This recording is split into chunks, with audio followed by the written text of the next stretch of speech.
एक बड़े नेता रामविलास पासवान थे, जिन्हें लालू यादव ने कभी मौसम वैज्ञानिक कहा था। सत्ता की हवा कहीं की भी हो वो भांप लेते थे। इसीलिए वीपी सिंह से लेकर नरेंद्र मोदी तक कमोबेश सभी सरकारों में वो खुद मंत्री बनते रहे, उनके साथ के लोग मंत्री बनते रहे। लेकिन उनके बेटे चिराग पासवान सियासी हवा का रुख अपने घर में ही नहीं भांप पाए। दरअसल चिराग की जिंदगी हिट से ज्यादा फ्लॉप की कहानी ज्यादा दिखाई देती है। 2011 में चिराग पासवान ने हीरो के तौर पर अपना फिल्मी करियर शुरू किया, लेकिन पहली फिल्म उनकी फ्लॉप रही और उसी के साथ फिल्मी करियर उनका ठप पड़ गया। 2014 में पिता रामविलास पासवान के साथ राजनीति में आए तो पहली बार में ही सांसद बन गए और यह कहा जा सकता है कि उनकी ये कोशिश हिट रही। साल 2019 में चिराग पासवान लोक जनशक्ति पार्टी के राष्ट्रीय अध्यक्ष बना दिए गए, लेकिन पार्टी के अंदर विरोध होता रहा, जिसमें उनका प्रदर्शन औसत रहा, बीच का। पिछले साल पिता रामविलास पासवान की मौत के बाद चिराग पासवान की असली परीक्षा का साल था। विधानसभा चुनाव में एनडीए से अलग होकर वो नीतीश के खिलाफ लड़े, लेकिन उनकी वो रणनीति पूरी तरीके से फ्लॉप रही। पार्टी बिहार में साफ हो गई और अब साल 2021 में पार्टी में हुई बगावत को संभालने में चिराग पासवान एक बार फिर फ्लॉप नहीं, सुपर फ्लॉप साबित हुए हैं। जिस पार्टी को चिराग पासवान के पिता ने बनाया, उसी पार्टी में चिराग आज बेगाने हो गए हैं। चाचा के साथ 4 और सांसदों ने साफ कर दिया कि चिराग अब उनके नेता नहीं हैं।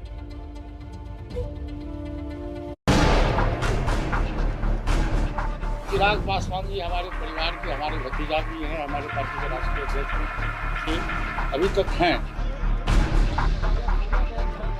ओरिजिनल पार्टी लोक जनशक्ति पार्टी है, लोक जनशक्ति पार्टी रहेगी, तो चिराग पासवान जी आगे रहे। बिहार के मुख्यमंत्री श्री नीतीश कुमार जी को मैं अच्छा लीडर मानता हूँ।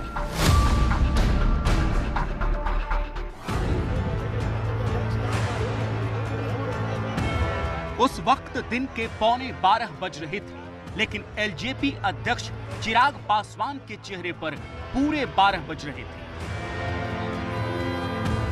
कल तक पार्टी जिसके नाम पर थी, वो चिराग आज अपने चाचा पशुपति पारस के घर के बाहर अपनी गाड़ी में 20 मिनट बैठे रहे, लेकिन चाचा के घर का दरवाजा नहीं खुला। मीडिया में जब खबर चलने लगी, तब जाकर पारस के घर का गेट खुला और चिराग अंदर गए। जिस वक्त चिराग पासवान पारस के घर मनाने पहुंचे, उस वक्त वो घर पर नहीं थे। करीब 1.5 घंटे तक चाचा के घर में रहने के बाद चिराग वापस लौट गए, लेकिन चाचा, पारस और बाकी 4 सांसद वापस चिराग की अगुवाई को स्वीकार करते हुए नहीं दिख रहे हैं। मुझको कोई आपत्ति नहीं है, दल में रहे, मुझको कोई आपत्ति नहीं है। मुझको चिराग पासवान से कोई शिकायत नहीं है। मैंने स्वयं आपको कहा कि मैं पार्टी तोड़ा नहीं हूँ। पार्टी ओरिजिनल पार्टी लोक जनशक्ति पार्टी है, ये लोक जनशक्ति पार्टी की, उसको चिराग पासवान जी आगे रहे।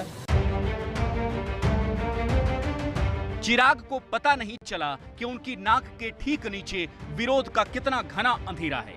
नीतीश कुमार विधानसभा चुनाव के समय से ही चिराग से खार खाए बैठे थे। उस पर से चिराग के परिवार में ही बगावत की भड़की चिंगारी ने उनको मौका दे दिया।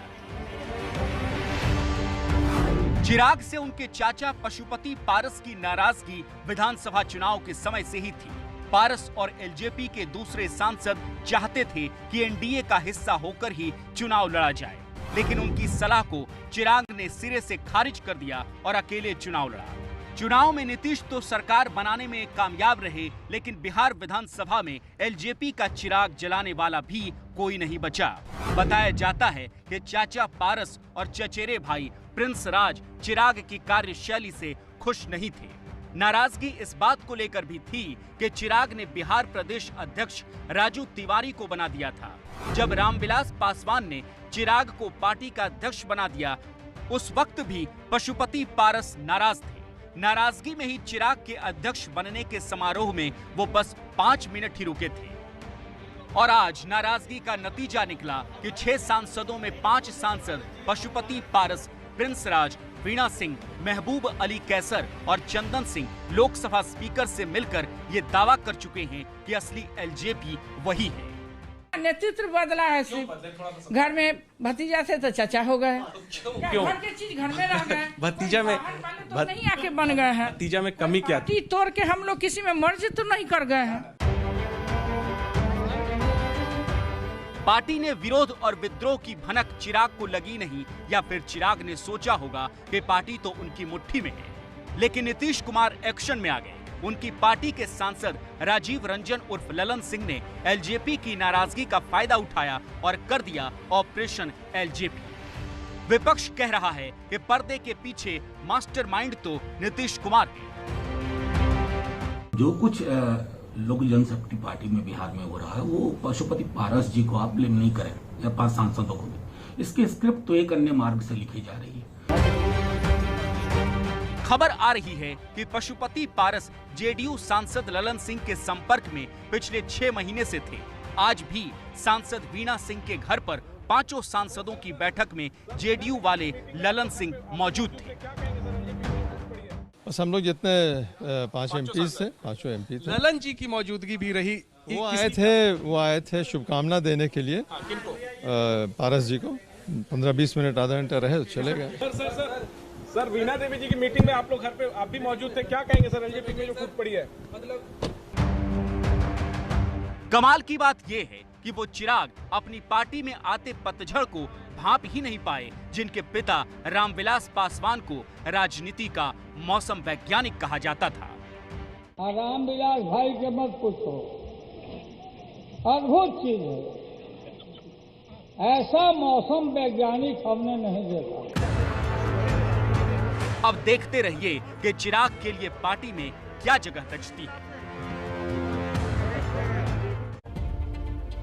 दरअसल सियासत में जब परिवार का झगड़ा बाहर आता है तो ऐसा ही होता है, और ये पहली बार नहीं हो रहा है जब परिवार के झगड़े में कोई राजनीतिक पार्टी 2 भागों में बंटती नजर आ रही है।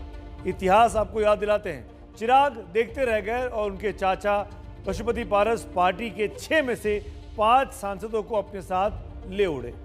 2019 में महाराष्ट्र में शरद पवार के भतीजे अजीत पवार ने पाला बदलकर बीजेपी के देवेंद्र फडणवीस के साथ उप मुख्यमंत्री की शपथ ले ली थी, लेकिन चाचा ने भतीजे की चाल को बाद में फेल कर दिया था।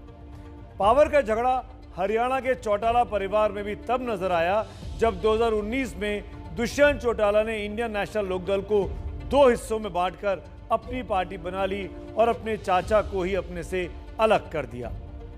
2006 में अपने चाचा बाल ठाकरे से अलग होकर राज ठाकरे ने महाराष्ट्र नवनिर्माण सेना बनाई, लेकिन कुछ नहीं कर पाए महाराष्ट्र की राजनीति में।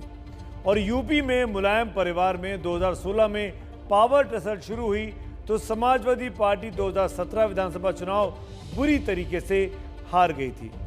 चाचा और भतीजे में अक्सर बनती नहीं दिखी है, ये हमने देखा है भारतीय राजनीति में। राजनीति भावनाओं से ज्यादा सत्ता की संभावनाओं से चलती है, इसीलिए इसमें कौन शय देने वाला है, कब मात दे दे, कोई नहीं जानता। चिराग ने पिछले विधानसभा चुनाव में नीतीश का खेल बिगाड़ना चाहा था, काफी हद तक बिगाड़ भी दिया था। तो अब यही माना जा रहा है कि नीतीश ने आज चिराग से अपना बदला पूरा कर लिया है। मुख्यमंत्री के पास विजन नहीं है, सैचुरेशन पर है और युवा विरोधी सोच है हमारे मुख्यमंत्री की।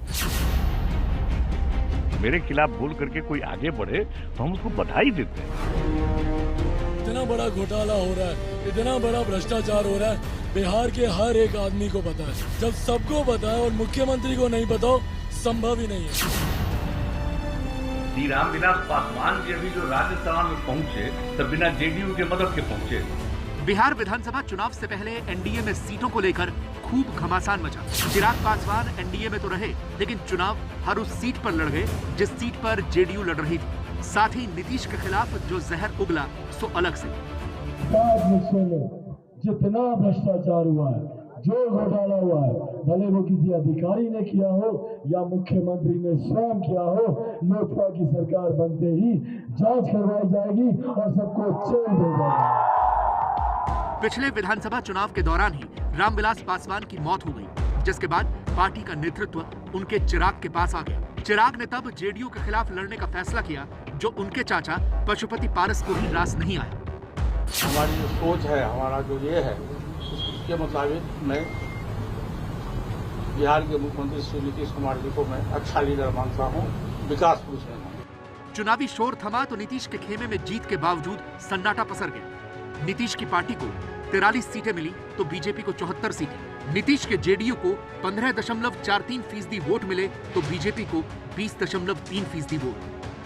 नीतीश को सीट का धक्का लगा था, लेकिन उनके जैसा धुरंधर राजनीतिक खिलाड़ी जानता है कि सीटों का हेरफेर चल जाएगा, लेकिन वोट में गिरावट जनाधार पर धक्का है। राजनीति में नए नए जलने वाले चिराग को क्या पता था कि उसका पाला राजनीति की किस मशाल से पड़ा है। नीतीश ने सबसे पहले चिराग की पार्टी के इकलौते विधायक को अपने में मिला लिया। इससे उनकी पार्टी को बहुत फायदा तो नहीं हुआ, लेकिन बिहार विधानसभा में एलजेपी का चिराग बुझ गया। मुख्यमंत्री ने कहा कि सर बिहार में इतना विकास हम कर दिए हैं, इतना विकास हम कर दिए हैं कि बिहार के किसी भी गांव में चले जाइए, हर गांव में हम नली गली बना दे। तो बन गई ना नली गली? नहीं बनी? नहीं बनी? सच्ची में नहीं बनी? हारी हुई बाजी को जीतने में नीतीश का कोई जवाब नहीं। जिस वक्त लालू का डंका पूरे बिहार में बजता था, उस वक्त समाजवादी नीतीश ने बीजेपी से हाथ मिलाया। नतीजा ये हुआ कि 1996 से बिहार में लालू की ताकत कमजोर होती गई और आखिरकार 2005 में बीजेपी के समर्थन से नीतीश के हाथ में जो बिहार आया, उसकी लगाम आज तक उनके हाथों में है। बीजेपी में प्रधानमंत्री मोदी के नाम पर एनडीए से अलग होकर लालू से हाथ मिलाया तो भी गठबंधन के नेता वही रहे, और उस महागठबंधन को छोड़कर फिर एनडीए में आए तो भी नेता पद नीतीश के नाम पर ही आरक्षित रहा। कभी भी खुद चुनाव नहीं लड़ने वाले नीतीश पाला बदलने में माहिर हैं, लेकिन उस पर आदर्शों का मुलम्मा भी चढ़ा देते हैं। ये धन संपत्ति अर्जित करना गलत तरीके से, आखिर ये क्या प्रवृत्ति है? और हम बार बार कहते रहे अपने भाषणों में कि कफन में कोई जेब नहीं होता है, जो भी है यही रहेगा।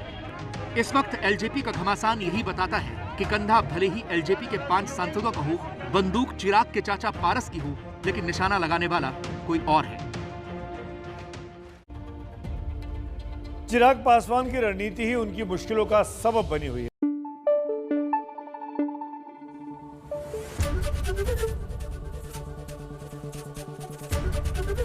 एबीपी न्यूज आपको रखे आगे।